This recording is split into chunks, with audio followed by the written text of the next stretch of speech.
தேவனுக்கு ஸ்தோத்திரம்.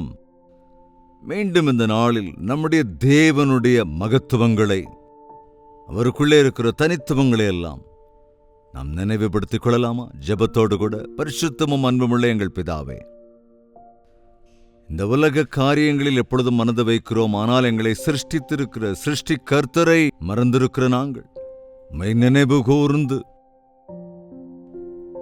உம்முடைய கிருபைக்காக வேண்டிக் கொள்ளுகிறதற்கும் உம்முடைய மேன்மையை நினைவு கூறுகிறதற்கும் எங்கள் மனக்கண்களை திறக்க வேண்டும் என்று கிறிஸ்துவின் நாமத்தில் வேண்டிக் கொள்கிறோம் பிதாவே, ஆமென். எப்படி இருக்கீங்க? எப்ப பார்த்தாலும் நம்மளையே நம்ம பார்த்துக்கிட்டு இருக்கணுமா? நம்ம சூழ்நிலைகளை மாத்திரமே நம்ம பார்த்துக்கிட்டு இருக்கணுமா? நம்முடைய எதிர்காலத்தை குறித்து கலக்கத்தோடு இருக்கிறது தானா?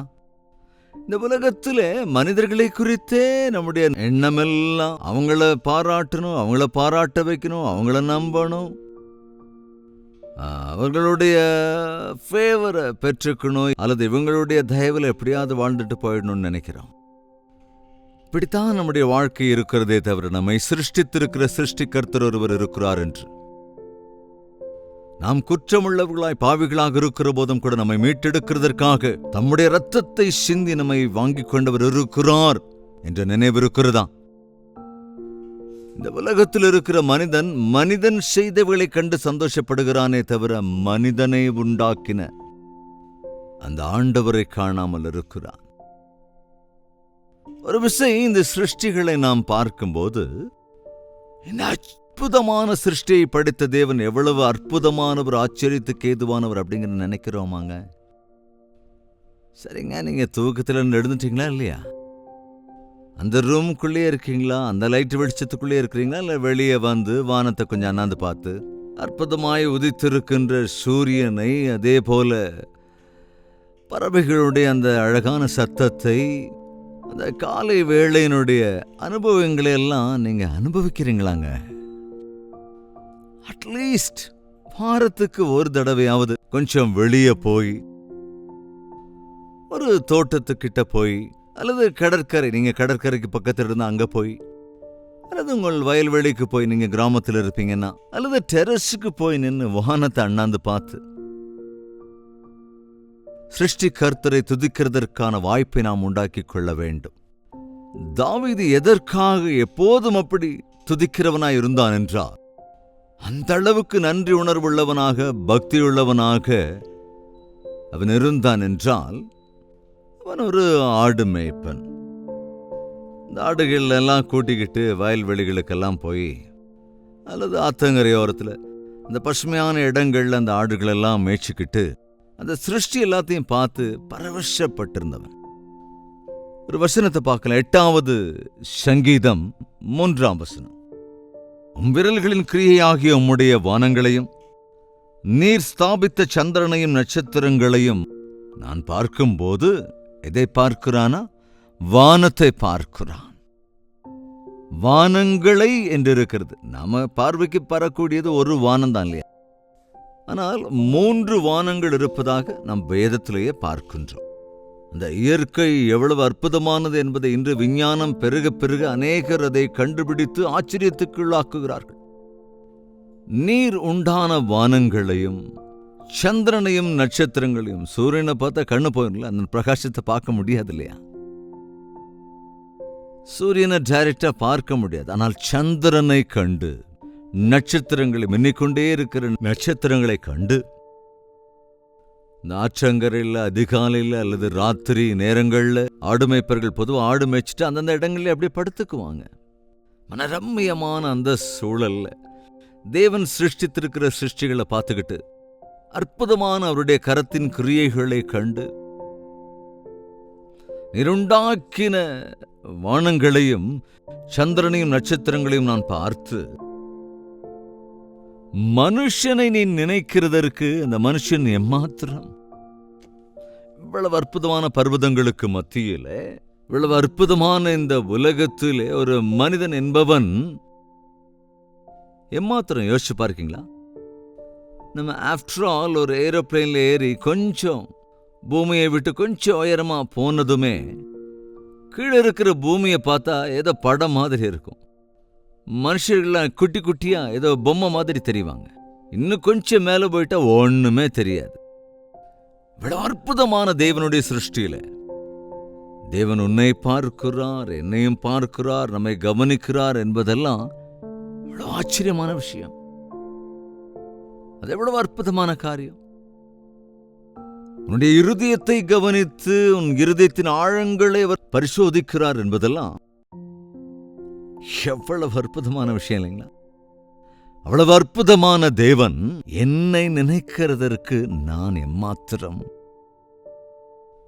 இந்த மனிதனை நீர் விசாரிக்கிறதற்கு அவன் எம்மாத்திரம்? ஆனாலும் கூட தேவனுடைய பார்வை நம்மீது இருக்கிறது. நீங்க எப்பவாவது ஒரு ஃபுட்பால் மேட்ச் பார்த்துருக்கீங்களா? பெரிய பெரிய ஸ்டேடியம்ல சில ஆயிரக்கணக்கான ரசிகர்கள் கூடியிருப்பாங்க. 2 டீம்ஸ் விளையாடுவாங்க. அதுபோல 2-3 ரெஃபரீஸ், அப்புறம் கமெண்டேட்டர்ஸ் எல்லாம் இருப்பாங்க. இப்போ பார்த்தா வீடியோ ஷூட்டிங்ஸ், எத்தனையோ கேமராக்கள், எத்தனையோ பேருடைய பார்வை, விளையாடுறவங்களுடைய பார்வை எல்லாமே எது மேல இருக்கும் யோசிச்சு பாருங்க. அந்த ஆடிட்டோரியம் எவ்வளவோ பெருசா இருந்தாலும், ஆயிரக்கணக்கானோர் இருந்தாலும், எல்லோருடைய பார்வையும் எது மேல இருக்கும்? அந்த சின்ன பால் மேல தான் இருக்கும். அந்த கால்பந்து, அந்த பந்தினுடைய அசைவுகள் மீதுதான் எல்லோருடைய பார்வையும் இருக்கும். இந்த பால் எங்கெல்லாம் ஓடுதோ ஆடுறவங்களும் அதை தான் பார்ப்பாங்க, உட்கார்ந்து இருக்கிறவங்களும் அதை தான் பார்ப்பாங்க, கேமராக்களும் அதை தான் ஃபோக்கஸ் பண்ணும், ரெஃபரீஸும் அதையே தான் பார்ப்பாங்க. அதனால தாங்க வானம் என்பது எவ்வளவு பெரிதாக இருந்தாலும், அநேக கிரகங்கள் இருந்தாலும், நட்சத்திரங்கள் இருந்தாலும், நவ கிரகங்கள் இருந்தாலும், கேலக்சி இருந்தாலும், தேவனுடைய பார்வை இந்த பூமியின் மீது தான் இருக்கிறது. பூமியில் இருக்கிற உன் மீதும் என் மீதும் தான் இருக்கிறது. எனவேதான் வேதம் சொல்கிறது, தேவன் இந்த உலகத்தை, இந்த உலகத்தில் உள்ளவர்களை எவ்வளவோ நேசித்ததினால் தான் தம்முடைய ஒரே பேரான குமாரனை இந்த உலகத்திற்கு அனுப்பி வைத்தார். எத்தனையோ சயின்டிஸ்ட் எல்லாம் இன்னைக்கு ட்ரை பண்றாங்க. விஞ்ஞானிகள் எல்லாம் பரிசீலனை செய்து கொண்டிருக்கிறார்கள், பரிசோதனை செய்து கொண்டிருக்கிறார்கள். இன்னொரு கிரகத்திற்கு மனிதர்களை அனுப்ப முடியுமா என்று பார்க்கிறார்கள். சந்திரனிலே போய் மனிதனை குடி வைக்க முடியுமா என்கிறார்கள். ஆனால் மனிதன் வசிப்பதற்கான சூழல் அங்கே எங்கேயும் இல்லை. மார்ஸுக்கு கூட அனுப்ப நினைச்சாங்க, அங்கே எங்கேயுமே மனிதன் வாழ்வதற்கான சூழ்நிலை இல்லை. மனிதன் இந்த பூலோகத்தில் மாத்திரம்தான் இருக்கிறான். காரணம், தேவன் பூமியின் மீதுதான் மனிதன் இருக்கும்படி சிருஷ்டித்தார். மனிதனுக்காகத்தான் பூமியை சிருஷ்டித்தார். இந்த பூமியின் மீது மற்றவர்கள் எல்லாவற்றையும் அவர் அழகாய் சிருஷ்டித்தார். வெறுமையிலே பூமி அசைவாடி கொண்டிருந்ததா? அது தன்னைத்தானே சுற்றி சூரியனை சுற்றி வந்து கொண்டிருக்கிறது. நாம் பாதுகாப்பாக இந்த பூலோகத்தில் இருக்கிறோம் என்றால் அந்த பூமி வானத்தினுடைய அந்த இதெல்லாம் கொஞ்சம் மாறிச்சுன்னா அவ்வளவுதான். அது நமக்கு தேவையான ஆக்சிஜன், தண்ணீர், வெப்பம் இதெல்லாம் சம அளவுல நம்முடைய வாழ்க்கைக்கு மிக கச்சிதமானதா ஏற்றதா இருக்கிறது என்றால் அதுதான் தேவனுடைய அற்புதமான சிருஷ்டி. இந்த கேலக்சில எல்லாமே கூட பூமியில இருக்கிறவைகளுக்கு ஸ்பான்சர் பண்ணுது அப்படின்னு சொல்லலாம். அதான் சரியான வார்த்தை. அவைகளை எல்லாவற்றையும் நமக்காக கொடுக்கிறவைகளாக நமக்காகவே இருக்கிறது. அதுதான் தேவனுடைய சிருஷ்டி. இப்போ நீங்க பிளானட்டோரியம்க்கு போயிருக்கீங்களா? போய் பாருங்களேன். மணிக்கணக்கா நட்சத்திரங்களை குறித்தெல்லாம் விவரித்து, அதாவது எல்லாற்றுக்குள்ளும் அப்படி நுழைந்து போற மாதிரி அந்த சேர்ல உட்கார வச்சு, அந்த இடத்துல உங்களை இருக்க வச்சு, ஆகாய மண்டலத்திற்குள்ளே போவது போலெல்லாம் அந்த சூழ்நிலையை உருவாக்கினும் சொல்லி இன்னும் எவ்வளவோ இருக்கிறது, அளவிட முடியாதது அப்படின்னு தான் முடிப்பாங்க.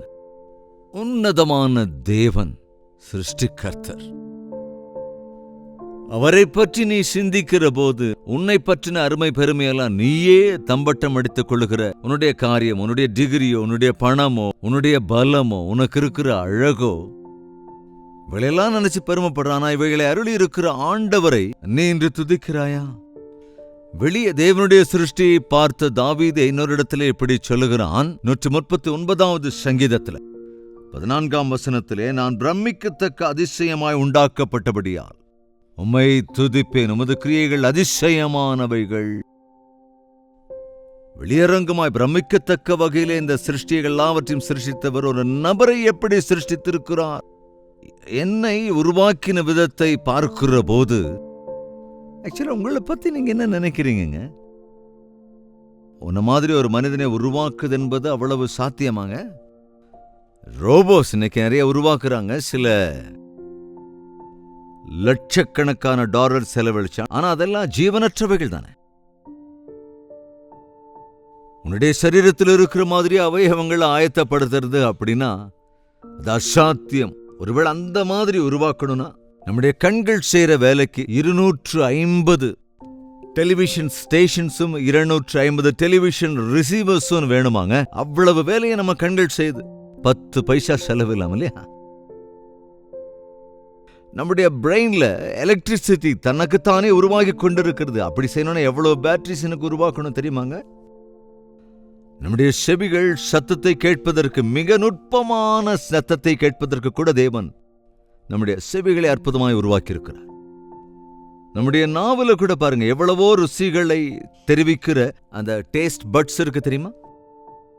இப்படி சொல்லிக்கிட்டே போக முடியுங்க. நம்ம சரீரத்தில் இருக்கிற ரத்த நாளங்கள் அப்படியே பிரிச்சோன்னா சில ஆயிரக்கணக்கான மைல் தூரத்துக்கு அது நீளும். இன்னும் கிளியரா சொல்லணும்னா இப்போ ஃபிகர்ஸ் எனக்கு சரியா தெரியல.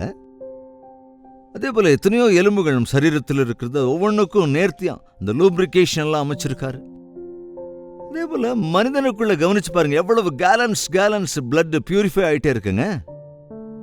நமக்குள்ள இருக்கிற கிட்னி எப்படி ரத்தத்தை ஆரோக்கியமா சுத்திகரிச்சு எவ்வளவு அற்புதமா வச்சுக்கிட்டு இருக்கு. சப்போஸ் அது கெட்டு போயிட்டா அதை சரி பண்ண, டயாலிசிஸ் பண்ண எவ்வளவு செலவாகுது இன்னைக்கு. நீங்க எப்பவாவது ஆண்டவரை துதிச்சிருக்கீங்களா இந்த சரீரத்திற்காக? நீங்க எப்பவாவது தேவன் மீது விசுவாசம் வைத்த சிருஷ்டி கர்த்தர் ஆண்டவரே நீர் என்னிடத்தில் அன்பு கூர்ந்த அற்புதமான இந்த சரீரத்தை அருளிருக்கிறீரே என்று சொல்லி அவருக்கு நன்றி சொல்லியிருக்கியா? நம்முடைய பிரெயின்ல எண்ணங்கள் பிறக்கும்படி செய்திருக்கிறவர் அவர்தான். வாய்க்கு வார்த்தைகளை அருளி செய்கிறவரும் கூட அவர்தானே. பேசக்கூடிய ஒரு திறமையை தேவன் நமக்கு அருளி இருக்கிறார். சொன் வாய் வார்த்தைகளால ஆண்டவரை நீ துதிக்கிறாயா? ஆண்டவரை கனப்படுத்துகிறாயா? தேவனின் மீது நோக்கமா இருக்குங்க. எந்த நேரத்தில் அவங்க அதை பண்ணல, இவங்க அதை பண்ணல, யாரும் எனக்கு ஒன்றும் பண்ணல, என்னாலேயே எதையும் சாதிக்க முடியலன்னு ஒரு கலக்கத்தோட பயத்தோடையுமே இருக்கீங்களா?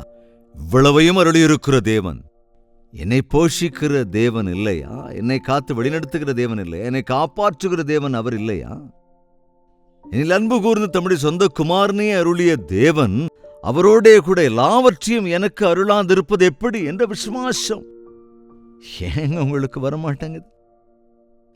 இன்றிலிருந்து அற்புதமான நம்முடைய தேவனை, ஆச்சரிய காரியங்கள் செய்கிற ஆண்டவரை நாம் விசுவாசித்தால் நம்முடைய வாழ்க்கையில அற்புதங்களை தொடர்ந்து காண முடியும்.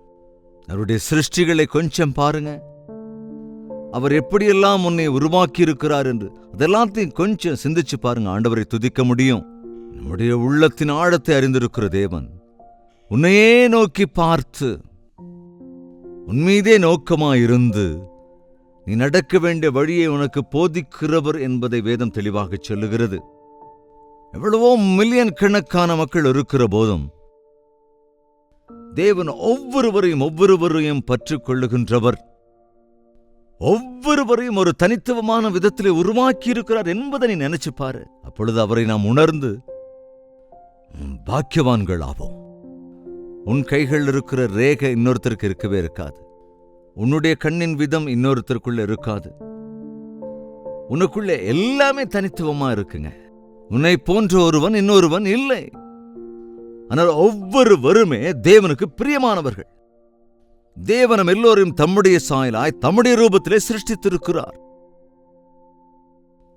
தேவன் நமக்கு அருளியிருக்கிற சுதந்திரத்தை கெடுத்துக் கொண்டு அவரை வேண்டாததினாலே, அவருடைய மகத்துவத்தை உணர்ந்து கொள்ளாததினாலே, அவருக்கு கீழ்ப்படியாததாலே, அவரிடத்தில் அன்பு கூறாததினால்தான் நம்முடைய வாழ்க்கையில கஷ்டங்கள், நஷ்டங்களுக்கு, சிரமங்களுக்கு ஆளாகிறோமே தவிர, என்னை நோக்கி கூப்பிடு, உனக்கு உத்தரவு தருவேன் என்று சொன்ன ஆண்டவர்.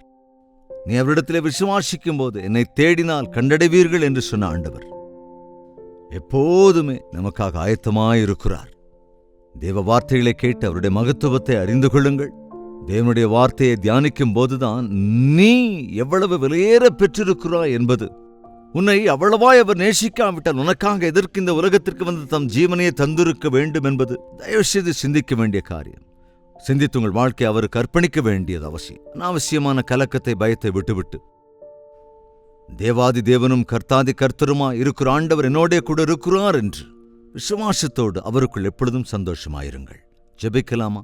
பரிசுத்தமும் அன்பும் நிறைந்த பிதாவே, உலகத்தையே நோக்கி உலகத்தின் காரியங்கள் மீது எண்ணம் வைத்து அவைகளின் பின்னால் நாங்கள் ஓடிக்கொண்டிராமல், அநாதி தேவன் எங்களுக்கு இருக்கிறார் என்று, அன்பு நிறைந்த ஆண்டவர் எங்களுக்கு இருக்கிறார் என்று, தமுயிரே தருகிற அளவுக்கு எங்களை நேசித்த இயேசு கிறிஸ்து எங்களுக்காக இருக்கிறார் என்று, எங்களை காப்பாற்றுகிறவராக, சொஸ்தமாக்குகிறவராக, எங்களை போஷித்து வழிநடத்தி ஆறுதல் ஆதரவா இருக்கிற தேவன் எங்களுக்கு இருக்கிறார் என்பதை உணர்ந்து, எங்களுடைய சரீரத்தை அற்புதமான உம்முடைய தேவாலயமாக நாங்கள் காத்துக்கொண்டு, எங்கள் இருதயத்திலே எங்கள் தேவனாய் உம்மை கர்த்தாவை ஏற்றுக்கொண்டு உம்முடைய சாட்சியங்களாய் ஜீவிக்கிறதற்கும் உம்மை மகிமைப்படுத்துகிறதற்கும் எங்களுக்கு சகாயம் அருள வேண்டும் என்று கிறிஸ்துவின் நாமத்தில் வேண்டிக் கொள்கிறோம் பிதாவே. ஆமேன். நம்முடைய கர்த்தராகிய இயேசு கிறிஸ்துவினுடைய கிருபையும் பிதாவாகிய தேவனுடைய அன்பும் பரிசுத்தாவின் அந்யோன்ய ஐக்கியமும் சந்தோஷமும் சமாதானமும் நம் அனைவரோடும் இன்றும் என்றும் சதா காலங்களிலும் நீடித்து நிலைத்திருப்பதாக. ஆமேன். தேவனுக்கு ஸ்தோத்திரம். உங்கள் ஜெப தேவைகளை 8939801234 என்ற நம்பருக்கு ஒரு டெக்ஸ்ட் அல்லது வாய்ஸ் மெசேஜ் மூலமாக வாட்ஸ்அப்பில் அனுப்பி தெரிவியுங்கள். தேவனுடைய வசனத்தை வாசித்து தியானியுங்கள். அவருடைய சன்னதியை அனுபவியுங்கள். தேவன் உருவாக்கியிருக்கிற சிருஷ்டியின் அடிப்படையில், அவர் உங்களுக்காக வைத்திருக்கிற ஆலோசனையின் அடிப்படையில், அவருடைய திட்டத்தின் அடிப்படையில் அவருக்குள் சந்தோஷமாயிருங்கள். உங்கள் வாழ்க்கையை அவருக்கு அர்ப்பணித்து விடுங்கள். ஆண்டவருக்கு சித்தமானால் நாளை இதே நேரம் இதே அனுதின தியானத்தில் சந்திக்கலாம். அதுவரைக்கும் தேவாதி தேவனுடைய மகா கிருபை நம் யாவருக்கும் துணையாயிருப்பதாக.